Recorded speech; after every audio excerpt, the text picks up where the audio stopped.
If you have been homeschooling for a year or less and you're thinking about giving up, you are definitely not alone. The first year of homeschool is almost always the hardest. You can expect that. In our experience here at The Good and the Beautiful, we notice many people give up within a year of starting homeschool. But what we also see as a trend, which is actually very interesting, is that the longer a person homeschools, the less likely they are to throw in the towel. Why is this? As a new homeschool parent, you have all these dreams of what homeschool can be, and it doesn't always go as you dreamed at first. So you think, maybe you just don't have what it takes, or your kids miss their friends at school, and you're thinking of all these reasons why it might just be easier to go back to school, and you're forgetting the vision and feelings of the first things that led you to make this big change in your life to homeschool.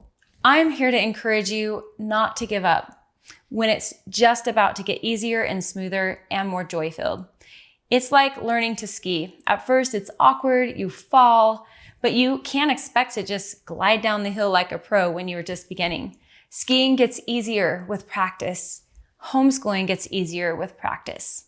Know this, the incredible impact that homeschooling has on a child is not always seen in the first year of homeschooling.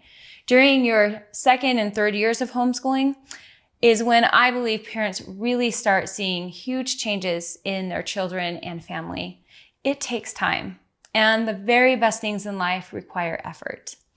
Let me quickly address two of the top reasons people most commonly quit homeschooling.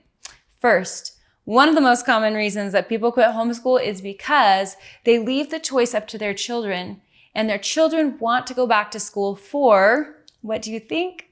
Their friends. Children have not gained the life experience, critical thinking skills, and wisdom that you have gained.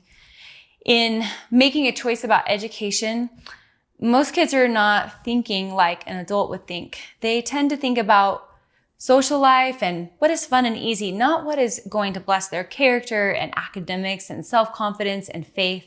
That's just not on the mind of many children, especially coming from public school where social life is often the center of what they're used to.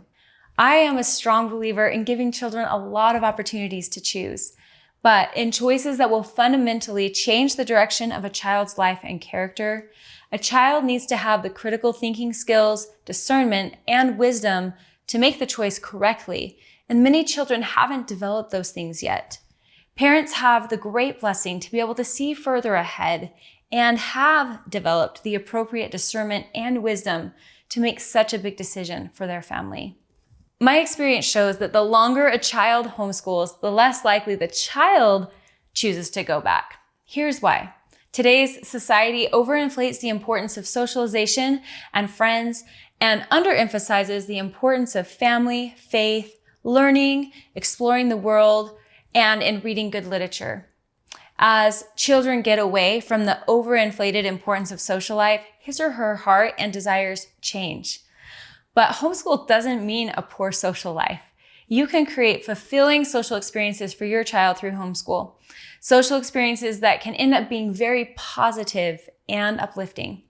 And remember that homeschooled children report high levels of happiness, confidence, and positive self-image. They are free to be their authentic selves without worrying about peer pressure to act differently. One other reason that parents quit homeschooling after 1 year is that they feel it's just not working. You can't expect to have it figured out and running smoothly after 1 year. Of course, if you're not actually putting time and effort into homeschool, that is a problem. But if you are putting in effort, you and your children are likely still adjusting and need some more time to figure it out. If things aren't going smoothly, you may worry that your child is going to get far behind. But homeschooling usually gets more smooth with time. And then many parents are amazed at how quickly academic growth takes off and how far ahead children can get. You may not feel like your children are learning well from you, but if your children are reading good books and going through a solid curriculum, even if it feels slow and imperfect, you have to remember how slow and imperfect learning in a classroom with 30 kids can be as well. Your children are likely learning much more than you think, even if you are struggling through homeschool the first year or two. Keep this in mind. There are challenges if you homeschool. But there are also different challenges that come from public, charter, and private school, if you are deeply committed to your child's best possible growth. You ultimately get to choose your challenge, because if you are seeking to raise children with a beautiful heart and mind, either route is going to require a lot of your effort and be hard, but very different kinds of hard. After homeschooling for a longer period of time, a lot of homeschool parents say that homeschooling is not really that hard anymore. It's beautiful and fulfilling, and they wouldn't trade it for the world. Whatever the right educational path is for your child, we at The Good and the Beautiful invite you to enrich your child's life through good books and finding a way to connect education to God and high character. That is our central mission. And we hope to be a continual support to you and your children as you strive to raise them in light and goodness.